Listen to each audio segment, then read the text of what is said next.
November 12th, 2053. It was 3 p.m. on a seasonless day. The skyline had been sawed in half.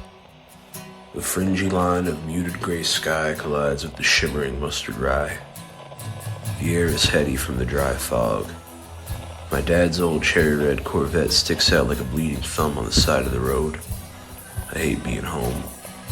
Cigarette ash scatters from the toe of my boot as I swing back into the car. Nothing to do while waiting to die. This is the heart of my nation. Life at home had been lost to the coast. Mom and Dad left for the new frontier, but their silver rocket didn't have enough room for me and Charlie. Charlie's been okay, I think. I don't see him much anymore. He has a real job down in the mines. I worry about his lungs. Our old house became a swamp after the storms. I took the car and drove to where it's dry. I don't know how many miles I have left.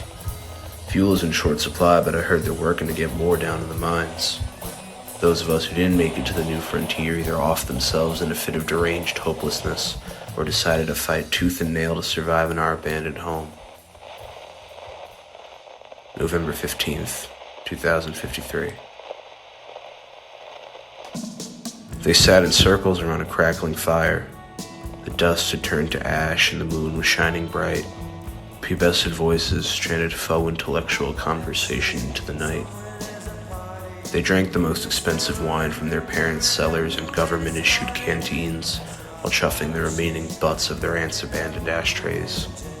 The young burnouts who never made it to the new frontier gathered in these tribal parties every weekend to celebrate, like honoring some age-old tradition of past punks. I don't know why I still come to these parties. They tire me out incredibly quickly. I was always shocked by the amount of children stranded here. If I had to guess, the ego's fear of death overpowered the primal need to keep our species alive. Our brains have gone too big for our bodies. Some of the burnouts stayed for petty rebellion, while others were abandoned for the reasons I mentioned prior.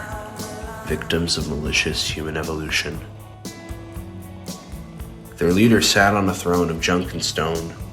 He had just finished a book and threw it in the flame pit as stoke. He always burned a book after he finished it so that the knowledge could only be his. He was a big believer in oral tradition.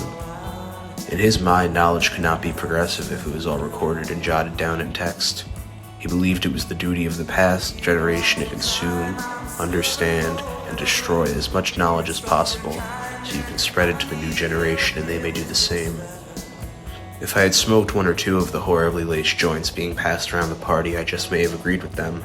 However, as a writer, I must fundamentally disagree with the ideal of no written truth. Is it an ego thing? I create the truth, therefore I must protect it from those whose truths differ than mine. It was now 10 p.m. and the weather felt like a perfect dry summer evening, or at least what I remembered that feeling like.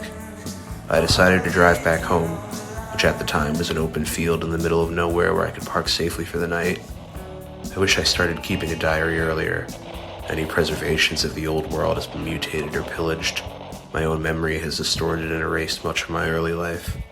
This is all I'll likely be remembered for, if there's anyone left to remember me at all.